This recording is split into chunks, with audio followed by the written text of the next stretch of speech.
kullu nafsin dha'iqatul maut. Semua yang berjiwa, semua yang bernyawa pasti akan mengalami kematian. Wa ma kana linafsin an tamuta illa bi'nillahi kitaban muajjala. Jadi seorang manusia tidak akan mati, wa ma kana linafsi an tamuta illa bi'nillah, kecuali dengan izin Allah. Kitaban muajjala, sudah dicatat oleh Allah dalam kitab. Jadi di mana kita akan mati, kapan, bagaimana, itu sudah dicatat oleh Allah Subhanahu wa taala. Tetapi dirahasiakan. Ya tentu ada hikmahnya. Kalau jadwal kematian mboten dirahasiakan ngoten pripun? Yes, misalnya kurang sedina ngoten pripun? Mesti sholatnya tambahi, infaknya tambahi, ngaji sregep, sholat, wis pokoke sholat terus. Terus iso disetting ya. Misalnya matimu umur swidak, disetting. Tekan 50, seneng-seneng. Engko 10 tahun ibadah terus. Ya, ini rahasianya. Maka apa? Dirahasiakan oleh Allah Subhanahu wa taala. Maka ketika orang sudah meninggal, yang mati sebenarnya jasad nih. Kalau rohnya itu tidak akan mati. Jadi roh berpindah ke alam barzah atau alam kubur.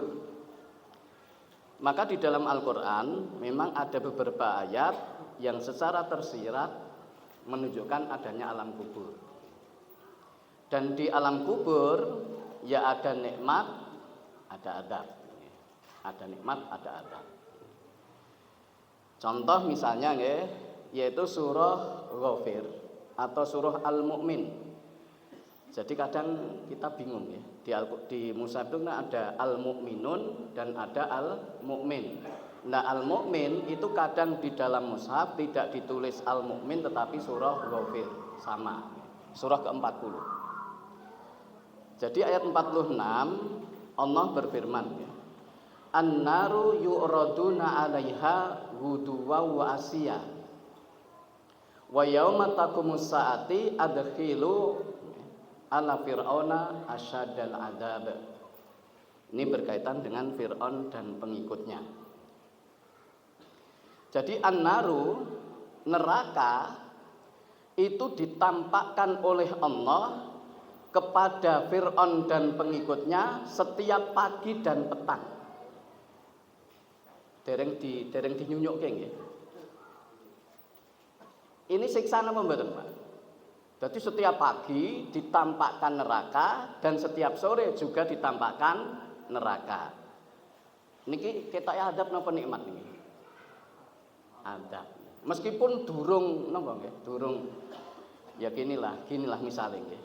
Misalnya kita diagar-agari rokok tak nyunyuk raimu. Padahal durung dinyunyukke. Niku rasane pripun? Sudah punya efek di wajah ya ada secara psikis sudah ada dampaknya.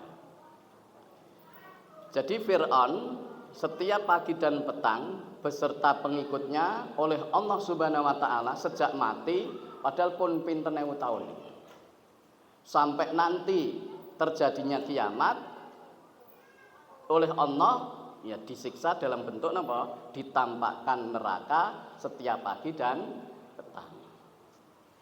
Kemudian dalam surah Yasin ayat 52. Maka ketika nanti hari kiamat terjadi, orang-orang kafir mereka mengatakan qalu ya wailana man ba'asana mim marqadina hadza maw'adar rahmanu wa sadaqal mursalun. Jadi ketika kiamat terjadi, orang-orang kafir ketika dibangkitkan dari alam kubur mereka mengatakan mereka mengatakan ya wailana celaka kami mamba'asana mim marqadina, siapa yang membangunkan kami dari tempat tidur kami. Maaf, maka ada yang menggunakan ayat ini untuk membantah. Berarti orang kafir, jadi adab kubur itu tidak ada. Buktinya apa? Orang kafir ketika dibangkitkan dari alam kubur, ucapannya pripun?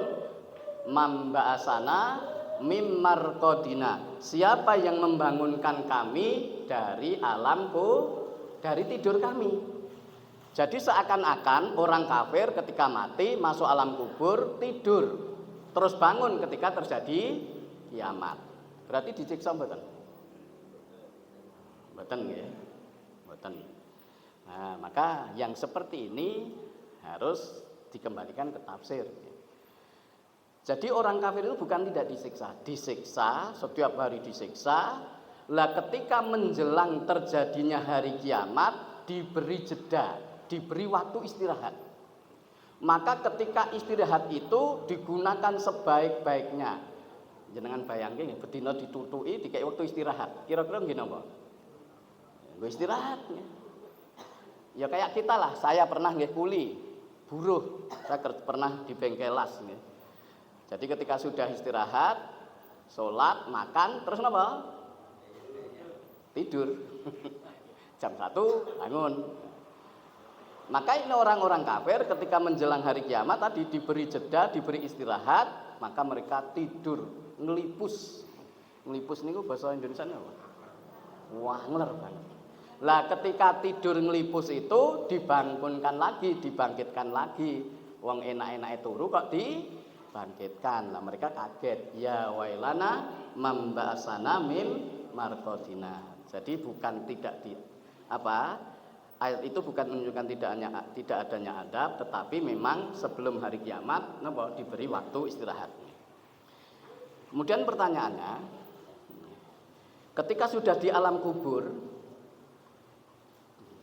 orang yang sudah meninggal itu masihkah atau bisakah mendapatkan manfaat dari amalnya orang yang masih hidup? Ya basa gampang ini ku dikirimi ganjaran, gampangane. Kadang bahasa kitab itu kan muter-muter, ning wong Jawa gampang, dikirimi ganjaran. Saged mboten?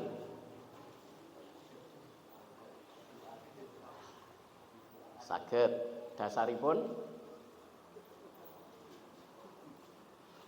nggih leres saged. Kan kaum muslimin terbagi menjadi dua. Ada yang mengatakan tidak bisa. Jadi kalau sudah mati itu ya pedot del. Dasarnya apa? Surah An-Najm 39. Wa allaisa lil insani illa masa'a.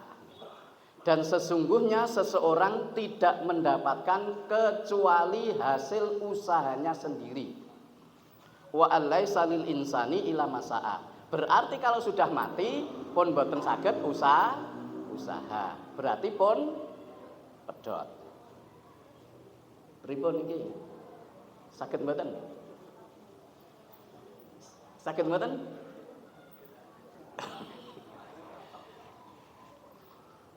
Saged nggih, tetap yakin saged nggih? Nggih. Lah, kita dudukkan. Ini pentingnya kita belajar mempelajari Al-Qur'an itu harus tahu ilmunya. Jadi ada ulumul Quran, tafsir dan sebagainya. Dan alhamdulillah saya dulu juga pernah belajar. Diriwangi ngontel dari Kartosuro sampai Semani 3 tahun. Nggih bar ngelas niku nggih, bar ngelas jam 1 siang ngontel. Ngontel niku napa? Kon yen saiki kon balen mboten purun, Pak. Bayang wis wegah. Jadi ya di situ dikaji juga ilmu tentang tafsir, ulumul Quran dan sebagainya. Maka salah satunya adalah di dalam Al-Quran itu ada dalil yang bersifat umum, ada dalil yang bersifat mujmal global. Maka dalil-dalil yang bersifat umum, dalil-dalil yang bersifat mujmal itu harus dibawa kepada ayat yang tafsil lebih rinci. Maka tidak boleh mengamalkan dalil umum sebelum mengetahui adanya dalil khusus. Contoh, kita contohkan ya. Kalau berdasarkan dalil umum, misalnya nggih, termasuk ini dalil umum nggih. Wa alaisa lil insani illa masa'a itu dalil umum. Di dalam surah Al-Baqarah Allah berfirman, "Huwallazi khalaqalakum ma fil ardi jami'a Dia Allah yang telah menciptakan semua yang di bumi untuk kalian. Berarti kalau hanya berdasarkan ayat ini, mboten enten sing haram. Kabeh nggih jenengan. Mboten nggih kula, nggih jenengan. Babi nggih sinten? Nggih jenengan. Kire nggih jenengan. Buaya darat kan huwaladzi khalaqalakum ma fil ardi jami'a. Jadi semua yang diciptakan oleh Allah di muka bumi ini untuk manusia semuanya. Jadi kalau hanya berpegang dengan ayat ini tidak ada yang haram. Maka ada penjelasan yang lain. Lah ngeten nggih. Repotnya gini kalau kita tidak belajar nih. Penjelasan itu ada yang bersambung, ada di lain tempat. Contoh nggih. Ini ngaji ilmu Quran nggih. Misalnya ini. Wal asri innal insana lafi khusrin. Ini dalil umum. Semua manusia rugi. Illa, maka ada istisna. Lah ini mudah karena langsung bersambung. Kan langsung lanjutannya itu kan mudah. Lah kadang istisna tafsirnya itu di tempat lain. Maka Allah menjelaskan ya. Hurrima alaikumul maitata waddama walahmal khinzir wa ma uhilla lighairillah. Diharamkan atas kalian yang pertama apa? Maitata, bangkai. Bangkai saja dijelaskan. Bangkai lautan itu halal. Nah, ini ada sebabul wurud nggih. Jadi ketika ada sahabat berlayar bawa air nggih. Air tawar terbatas, haus nggih. Ya Rasulullah, ini kan kita berlayar di laut. Air laut itu asin. Kalau kita minum pakai air napa? Tawar, nanti nggak bisa wudu. Kalau minum pakai air laut, malah ora mari ngelai. Pripun ya Rasulullah? Maka Rasulullah bersabda, laut itu suci dan bangkainya halal. Tapi bangkai asli, bangkai laut nggih. Mboten kok napa? Sapi mati ya Pak Dodo terus digawa ning ning parak-titik dicelupke terus go mulih nggih. Asli bangkai lautan. Misalnya ikan mati rati beleh selama masih layak halal. Kecuali yang pun basi dan sebagainya. Tapi napa? Asli bangkai lautan. Kemudian bangkai. Kemudian apa? Waddamada darah. Walahmal khinzir daging babi. Niku nggih diprotes. Sing haram babi, celeng ora dari. Celeng karo babi bedane apa? Bare babi dingu yen celeng ning alas. Ya sama lah itu sejenis nggih. Kemudian apa? Wa ma uhila li ghairillah. Dan yang disembelih bukan untuk Allah. Tapi maaf, juga ada yang berarti sing haram itu hanya 4 ini. Sebab kan yang diharamkan Allah 4 ini. Tapi Allah Subhanahu wa taala sudah merekomendasikan nggih, wa ma atakumur rasulu fakhuduhu wa ma nahakum anhu fantahu. Apa yang diberikan Rasulullah ambil, apa yang dilarang tinggalkan. Maka ada kaidahnya juga al aslu fin nahyi li tahrim. Asal dari larangan itu untuk mengharamkan. Berarti yang diharamkan Rasulullah itu sudah diperintahkan Allah tinggalkan. Jadi wa ma atakumur rasul fakhudhu, apa yang diberikan Rasulullah ambil, apa yang dilarang tinggalkan. Termasuk dalil ini wa alaisa lil insani ila masa, itu dalil umum. Kalau hanya berdasarkan dalil ini berarti sholat jenazah niku kangge mboten bermanfaat mboten. Kalau berdasarkan surah An-Najm tadi, seseorang tidak mendapatkan kecuali usahanya sendiri, sholat jenazah itu berguna mboten? Mboten. Sing sholat sing urip napa sing mati? Sing urip. Niku kan mboten usahane si mayit. Donga sampai mboten? Kalau hanya berdasarkan ayat ini. Ndak sampai sing donga sing mati napa sing urip? Sing mati mboten saged donga. Tapi jingben teng akhirat sakit kan dihidupkan kembali ya. Jadi dalil ini wa alaisa lil insani ila masaa itu dalil umum. Maka tadi harus dibawa kepada dalil-dalil yang bersifat khusus. Maka kita bacakan ya. Wa fi du'ail ahya'i wa shadaqatuhum manfaatun lil anwati. Jadi kalau kita belajar kitab ulama itu jadi tipis banget nih. Karena oleh ulama itu kadang tidak ada dalil, cuman prinsip-prinsip nih. Jadi prinsip tidak ada dalil, tidak ada ayat, tidak ada Quran, tidak ada hadis, tidak ada. Bukan berarti ulama ini mboten mudeng. Wana pun apal pun paham, akhirnya disimpulkan. Jadi napa prinsip. Kemudian oleh ulama berikutnya diberi syarah penjelasan. Dan di dalam doa wa fi du'ail ahya, doanya orang yang masih hidup dan sedekah mereka bermanfaat untuk orang-orang yang sudah meninggal. Ittafaqa ahlu sunnah anal amwata yuntafa'una min sa'il ahya bi amroini. Ahlu sunnah sepakat bahwa orang-orang yang sudah mati itu bisa mendapatkan manfaat dari usahanya orang yang masih hidup karena dua hal.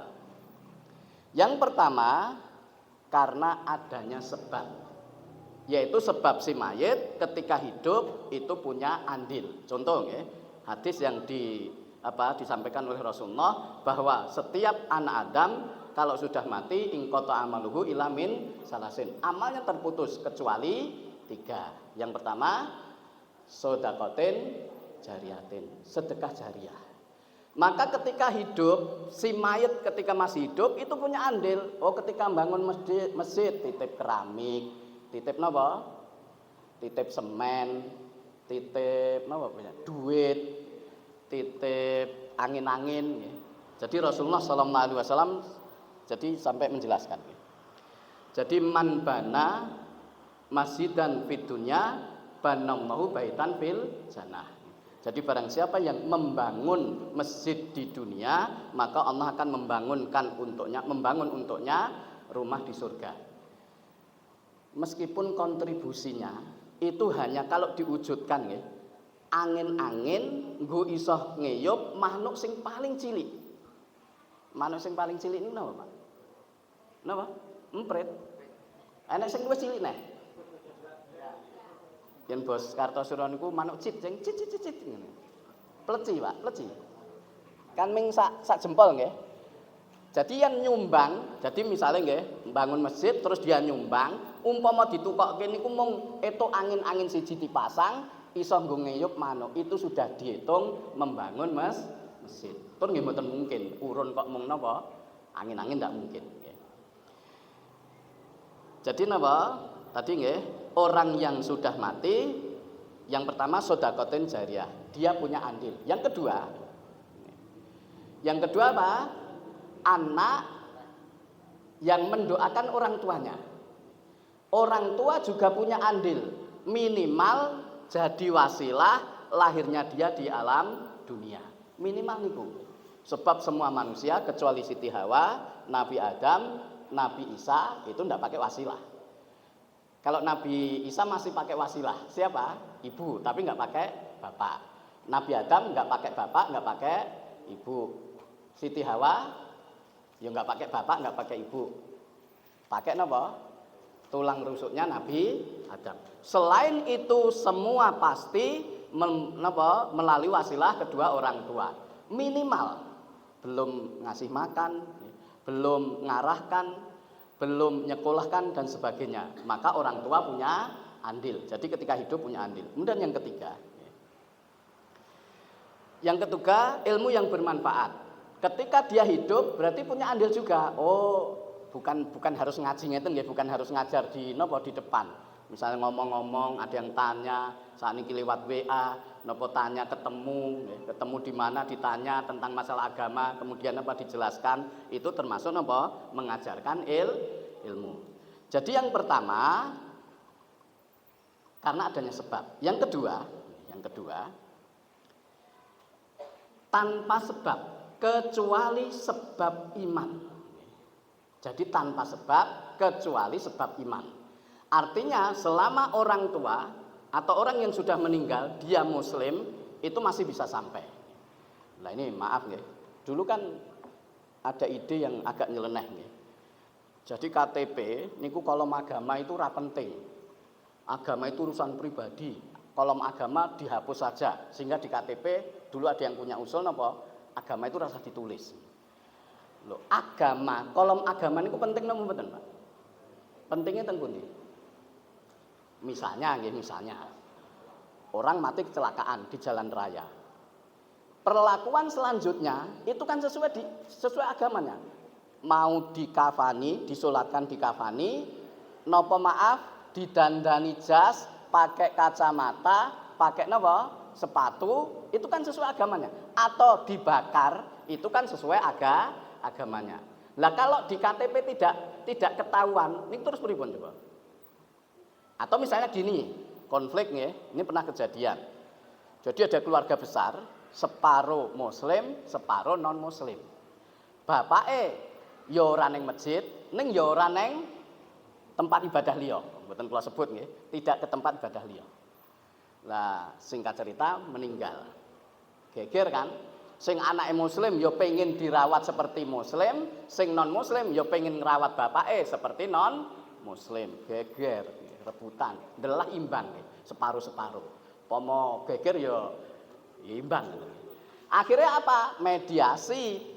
Maka mediatornya ya sudah kita sepakati di kolom KTP Bapak itu agamanya apa? Setuju? Setuju. Ternyata dibuka di kolom KTP bapaknya masih tertulis Islam. Udah, berarti napa? Dirawat secara Islam. Jadi selama masih muslim itu bisa napa? Nyambung ya.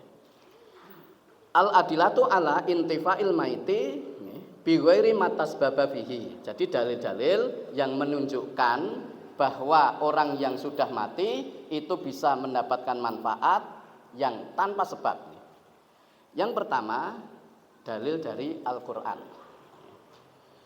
Walladzina ja'u mim ba'dihim yaquluna rabbana ighfir lana wa li ikhwanina alladzina sabaquna bil iman. Dan orang-orang yang datang setelah mereka berdoa kepada Allah, ya Allah ampunilah dosa-dosa kami dan saudara-saudara kami yang lebih dulu beriman dari kami. Yang lebih dulu beriman dari kita. Ini kan berarti mbah kita.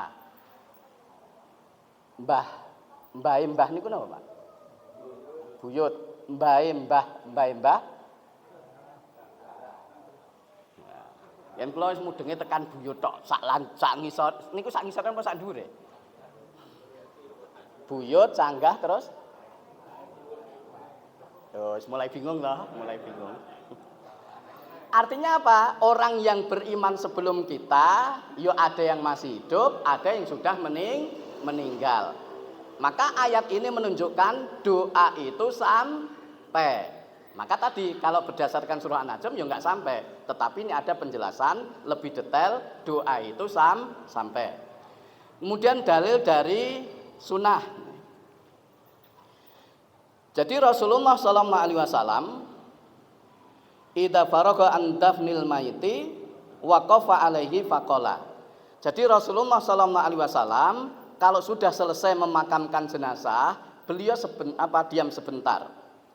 Kemudian beliau bersabda, istaghfiru li akhikum was'alu lahul afiyata fa innahul ana yus'al. Lah ini yang jarang diamalkan kaum muslimin. Diamalkan separuh. Jadi Rasulullah kalau sudah selesai memakamkan, berhenti sebentar, kemudian beliau bersabda, istaghfiru li akhikum. Mohonkan ampun untuk saudaramu. Ini sudah ya. Biasanya kan setelah dimakamkan kan Allahumma fir lahu atau Allahumma fir laha. Lah yang kedua, was'alulahu sabita fa innahul ana yus'al. Dan mohonkanlah keteguhan untuknya karena saat ini sedang ditanya. Jadi salah satu doa saya baru sekali menemukan ketika di Kartosuro. Jadi yang setelah pemakaman itu ada yang berdoa nggih, Allahumma sabbithu bikalimatis sabit la ilaha illallah. Ya Allah, teguhkanlah si mayit dengan kalimat tauhid la ilaha illallah, ketika nanti ditanya bisa jawab. Ning kudune iso jawab. Kan enak wong, maaf nggih. Waktu kita sekolah, ketika ujian akhir niku kan soalnya dikemas napa? Amplop coklat nggih, terus ditulisi dokumen negara sangat rahasia. Konangan bocorke kena sanksi hukum. Lah kita kan penak. Soale wis dibocorke, jawabane wis dibocorke. Soale papat, jawabane ya papat. Pun apa sedaya lho? Pun. Man rabbuka? Allah. Madinuka? Islam. Man nabiyuka? Muhammad sallallahu alaihi wasallam. Ma kitabika? Al-Qur'an. Pun kula bocorke nggih. Kudune sok men iso jawab. Kudune wong wis dibocorke kok nggih. Berarti yen ora iso jawab, daya ingate lemah. DDR ya, daya ingate daya dongnya rendah. Tapi Rasulullah masih nggih mohonkan keteguhannya untuknya karena sekarang sedang ditanya. Nah, tapi nggih enten sing ngamalke rada dirubah sithik, mboten didoakan teguh malah dituntun. Kula nanti nggih takziah teng daerah Miri. Duka yang mriki saya enggak tahu nggih. Jadi kita selesai itu mudine nggih. Mbah, misal disebut jenenge sinten ngene, Mbah Adam ngoten nggih. Mbah Adam, yen kowe ketekan loro makhluk aja wedi, kuwi malaikat mungkar karo nakir.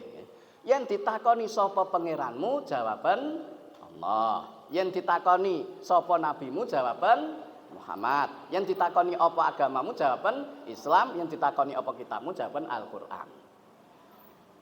Nate mireng ngoten mboten? Oh nate. Wis lawas-lawas. Mbok wis rasa dibimbing, kei kepean. Wah, malaikat teko, niki lho jawabane. Jenengan arep tekok to? Langsung dijawab. Ya, yaitu kreasi saja nggih. Tapi yang dari Rasulullah apa? Mohonkan keteguhan untuknya karena sekarang sedang ditanya. Kemudian hadis yang kedua. Jadi ketika Rasulullah sallallahu alaihi wasallam ziarah kubur, nah ini pernah kita kisahkan ya. Niki berkahipun Ibunda Aisyah niku cemburu. Nom dhewe, perawan dhewe, ayu dhewe, pinter dhewe. Akhirnya cemburu. Lah Rasulullah niku medal dari rumah malam-malam. Ibunda Aisyah kan cemburu, iki kita arep ning bojo sing ndi ya? Sing mriki enten ngoten niku. Enten mboten? Oh mboten. Maksudnya yang punya istri itu lebih dari satu. Maka apa? Ibunda Aisyah diam-diam ngikuti dari belakang, dari ya jarak yang agak jauh lah. Lah ketika Rasulullah diikuti jebule mboten ke tempat istrinya, jebule napa? Ziarah kubur. Berarti Rasulullah ziarah kubur waktu napa? Kadang malam. Maka ketika akan masuk, beliau mengucapkan ya, Assalamualaikum ahlad diyari minal mu'minina wal muslimin wa inna insyaallahu bikum lahikun nas'alu mahalana walakumul afiyah. Assalamualaikum ahlad diyar. Assalamualaikum penghuni tempat ini. Maksudnya tempat dikubur ya. Minal mu'minin wal muslimin, orang-orang dari mukmin dan muslim. Wa inna insyaallahu bikum lahikun, insyaallah kami segera menyusul kalian. Nas'alullah lana, kami mohon kepada Allah untuk kami dan untuk kalian al-afiyah, afiyah. Yakin mboten ketika salam ziarah kubur niku mayite krungu? Yakin mboten? Yakin. Ning ora iso jawab. Yang dijawab Assalamualaikum ya ahlad diyar. Wah dijawab, Waalaikumsalam. Piye kabarmu le? Kapan nyusul aku? Ngoten lho. Malah rasito ziarah. Rasito ziarah. Aneh nggih. Ngekeki salam dijawab malah wedi. Tapi yo enggak mungkin, itu enggak mungkin. Ini apa? Intermezzo aja. Jadi yang kedua apa? Tapi maaf, ini kadang ada salah kaprah. Ziarah, makna ziarah niku napa to? Napa? Niku dzikrul maut. Ziarah niku berkunjung. Tapi maaf, ketika kita mendengar kata ziarah, niku hampir identik ziarah kubur. Nah, saya kan pernah pulang dari Kartosuro kan, keng pundi dari tempat ibu napa ziarah. Lho napa buke pun sedo? Nggih mboten. Lho durung sedo kok diziarahi. Nah, ziarah niku berkunjung. Ziarah ke Makkah niku berarti berkunjung. Ziarah ke Ka'bah niku berkunjung. Dan salah satu salah kaprah, maaf. Kan banyak salah kaprah nih. Termasuk maaf ketika kita dapat informasi lelayu nggih, inna lillahi wa inna ilaihi rajiun, telah meninggal dunia dengan tenang. Mesti tenang nggih. Kok mboten enten nggih. Maaf kok dadak dikai dengan tenang niku napa to? Wis mati niku mesti tenang nggih. Jadi meninggal dunia dengan tenang, bapak atau ibu. Jenengan terus posting doa. Pripun biasanya? Semoga husnul khotimah. Nah, ini yang salah kaprah. Jadi kalau kita kembalikan ke salaf, ke Rasulullah ndak ada. Semoga husnul khotimah itu ndak ada. Sebab napa? Wong mati niku wis genah. Suul napa husnul niku wis genah. Misalnya ngeten, maaf nggih, maaf. Bar ngombe oplosan mati. Niku suul napa husnul? Suul napa husnul, Pak? Terus didongake, semoga husnul khotimah. Kinten-kinten malaikate nesu mboten? Ipo ora weruh iki. Wong ngono kok, Dik. Terus misalnya nggih, mati pas salat, pas sujud, nggih, ngimami sujud meninggal. Niku husnul napa suul?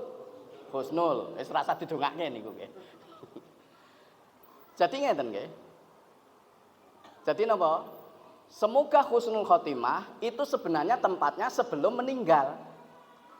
Ning yen diamalke karena salah kaprah ya jadi masalah.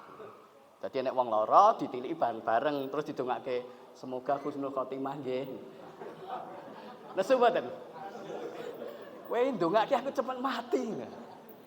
Ning yen sing ndonga awake dhewe mboten napa. Allahumma ini as'aluka husnal khotimah. Ya Allah, kula nyuwun husnul khotimah. Niku saderenge mati napa pun mati?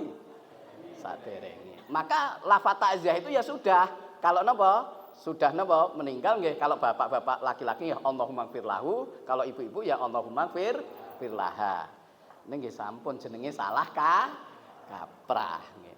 Jadi semoga husnul khotimah itu jane sebelum meninggal. Ning nggih pun salah kaprah nggih. Mungkin yang dirubah kita nesu. Tapi secara ilmu sebenarnya apa? Tempatnya sebelum mati. Kemudian yang kedua sedekah. Wa amma wusulu sawabi sedekah, adapun sampainya pahala sedekah fa fi sahihain. Dasarnya adalah hadis Bukhari Muslim. Berarti sangat tinggi sekali derajatnya. Dari Aisyah, lagi-lagi dari Ibunda Aisyah. Memang istri Rasulullah yang banyak meriwayatkan hadis itu Ibunda Aisyah. Karena tadi sudah kita sampaikan muda, cerdas. Jadi anna rajulan ata Nabiya sallallahu alaihi wasallam. Ada seseorang datang kepada Rasulullah. Qala, kemudian berkata, "Ya Rasulullah, duh Rasulullah, ibu kula meninggal." Ning mboten sempat ngomong, saderenge mati, saderenge sedo niku mboten sempat ngomong, nggih. Dan aku menyangka, nggih, dan aku yakin lau takalamat, seandainya ngomong mesti ngomong sedekah. Afalah ajrun, apakah ibu kula pikantuk ganjaran jika saya sedekah untuknya? Maka Rasul menjawab, "Na'am, ya." Nah, lagi-lagi nggih dalil ini yang diambil adalah jadi al-ibratu, ibrohnya itu adalah berdasarkan keumuman lafaz bukan kekhususan sebab. Karena masih ada yang mengkaitkan harus ada wasiat, tidak. Meskipun tanpa wasiat ketika kita bersedekah untuk orang tua atau untuk orang yang sudah meninggal niku sampai. Contoh ya. Ini jarang sekali ya, jarang sekali. Jadi kalau di masyarakat itu ada anaknya meninggal kemudian dikumpulkan ya hibah nggih, belum warisan. Adimu sing mati bagi wakafno atas nama adimu sing wis mati. Memang sugih Pak, sugih banget nggih. Coba niki misale nggih keluargane jenengan sing mati kon ngekeki kinten-kinten dikeki mboten? Kinten-kinten disetujui mboten? Nah, ketoke angel nggih. Wong mati kon jek wagas mati wis mati rasa dikeki. Karena alhamdulillah ini berarti keberhasilan mendidik anak nggih. Akhirnya diberi dan diwakafkan atas nama adiknya. Atau misalnya nggih, dan ini juga jarang sekali nggih, ketika pembagian warisan dipotong sepakat yuk dipotong 5 juta atau 10 juta dikumpulke misalnya anak 5 kan 50 juta terus disedekahke atas nama wong tua ngoten niku enten mboten Ketok ya ora enek. Jenenge warisan iki wis ora gagas sing ngekeki warisan. Lah mula jenengan iku jenengan jengben niku dirintis nggih, diklumpukke, iki pembagian warisan dipotong pira sepakat terus sedekah atas nama wong tiyang sepuh. Jadi sedekah sampai. Kemudian yang berikutnya sampainya puasa. Wa amma wusulu sahabi saum fa fi sahihain. Adapun sampainya pahala puasa itu juga berdasarkan hadis Bukhari Muslim. An Aisyah juga dari Ibunda Aisyah ya. Man mata alaihi shaimun soma anhu walihu. Jadi barang siapa mati punya hutang puasa maka dibayar oleh walinya, oleh keluarganya. Misalnya ngeten nggih, bapaknya sakit pas Ramadan, terus tanggal 10 Ramadan meninggal. Pas sakit itu ndak puasa. Berarti utang puasa pinten, Pak? Utang pinten? 10 nggih. Sebab nek sing ngitung malah utange 20. Lho wong wis mati kok cik diutang piye? Mati kan wis ora kewajiban. Berarti 10 hari. Atau misalnya selama sebulan penuh napa? Ndak puasa. Berarti 30 nggih. 30 maka bisa didum. Oh misalnya yang meninggal suaminya, istrinya, punya anak 4, berarti 5. Didum 6 dino bisa. Meskipun ada yang mengkaitkan dengan puasa nadar dan sebagainya, lagi-lagi ini berdasarkan keumuman lafadz, yaitu apa? Orang yang punya hutang puasa dilunasi, dibayar oleh keluarganya sampai. Kemudian sampainya pahala haji. Haji itu juga sampai. Tetapi untuk haji ada persyaratan khusus. Sebelum menghajikan orang tua, dia sudah pernah haji. Kalau belum haji, tidak boleh. Kalau belum haji ngajekke nanti niatnya double. Haji nggo awake kalih nggih orang tuanya. Maka untuk haji itu harus napa? Dia pernah berhaji. Kemudian bacaan Quran. Nah, ini sedikit ada perbedaan pendapat nggih. Adapun pahala bacaan Quran sampai atau tidak itu terjadi perbedaan pendapat nggih. Jumhur ulama sampai. Justru menurut Imam Syafi'i malah nggak sampai. Jumhur ulama yang imam madzhab lain sampai, tapi dengan syarat tidak mendapat upah. Yang diupahi berarti ratuk ganjaran. Kalau ratuk ganjaran berarti apa sing dikirim. Ning tenang bangun. Wong Jawa niku atikane akeh. Aku ora ngupahi kok. Diganti basane apa, Pak? Sedekah. Diganti basane apa? Hadiah. Ya secara fikih memang bisa. Contoh ngeten. Misalnya kan ada larangan panitia udhiyah itu ngedol napa kulit nggih. Langsung didol nggak boleh. Tapi bisa diputer sithik nggih. Dihadiahkan ke fakir miskin, terus fakir miskin nyuwun tulung kalih panitia ngedolke. Itu kan sudah haknya fakir miskin. Tapi kalau panitia langsung ngedol itu ndak boleh. Nah, untuk seperti itu terserah malaikat sing nyatet ya bener sedekah, bener hadiah. Lah niku kajenge malaikat mawon. Sebab yen sing ngurusi awake dhewe mesti geger. Kowe apa ngerti? Lah niku wis mesti nggih. Tur ngenten, maaf nggih. Ini rahasia umum nggih. Kalau dimintai tolong mendoakan orang yang meninggal, niku dilihat sing mati sapa. Sugih apa melarat? Yen melarat wis dibethek, paling sugihane tahu kupat. Sing teko sithik ndongane cepet, rapati cetha. Wis rampung. Mriki nggih ngoten, Pak. Oh mboten, alhamdulillah. Ning yen sing mati sugih, wah ngerti mbleh sapi loro, wedhus telu, wah niku kabeh teko, ndongane nangis-nangis. Malaikat ya kajenge dicatet malaikat iki nangis. Ora ndang didumi, napa? Kan wis ngerti, engko mangan daging, engko mulih jek dikai amplop, jek dikai wah niku ndongane napa? Suwi banget kalih nangis. Tapi maaf, ada yang sering terlewatkan nggih. Hadis tadi kan auladin solihin, anak yang soleh yang mendoakan. Kudune sing pokok, sing ndonga niku anake, tangga niku mung tambah. Lah sakniki malah mboten, anake repot sing ndonga wong liya. Iku walik kudune anake ya melu ndonga. Sing among tamu niku dipasrahke Pak RT mawon. Anake ya melu maca, melu ndonga. Tapi rata-rata nderek ndonga mboten anake.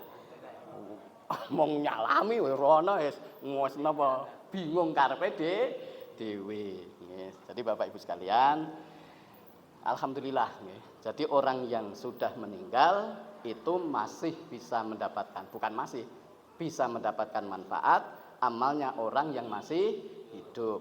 Dengan satu tadi, tanpa yang pertama dengan sebab, yaitu punya kontribusi ketika apa masih hidup. Yang kedua, tanpa sebab kecuali sebab iman. Kalau nggak iman ya sudah, nggak bisa. Misalnya orang tuanya, maaf nggih, misalnya di KTP jelas tertulis bukan Islam, ya nggak bisa.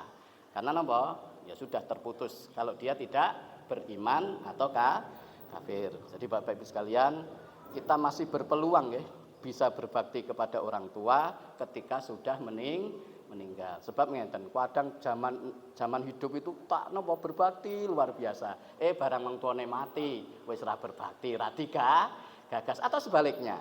Ketika kita hidup mungkin dereng berbakti kepada orang tua. Maka Allah masih memberi kesempatan, kita ngajine kan wong tuane wis mati, terus kelingan itu ilmu. Bahkan pernah nggih ketika saya nyampaikan seperti ini, ngumrohkan orang tua boleh, yang sudah boleh. Bismillah, jeneng-jeneng ajeng kula umrohke, karena sugih, Pak. Jadi ketika disampaikan ilmunya langsung terketuk napa? Ngumrohke orang tuanya. Yang cerdas lagi nggih teng pundi?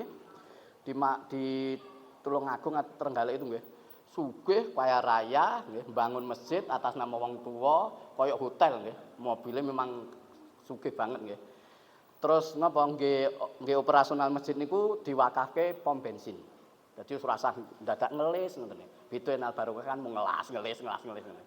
Karpet ngelis, bangun ngelis, napa melih ngelis. Lah niku karena ada donaturnya, wis tak kei pom bensin siji, hasilnya nggo ngelola masjid.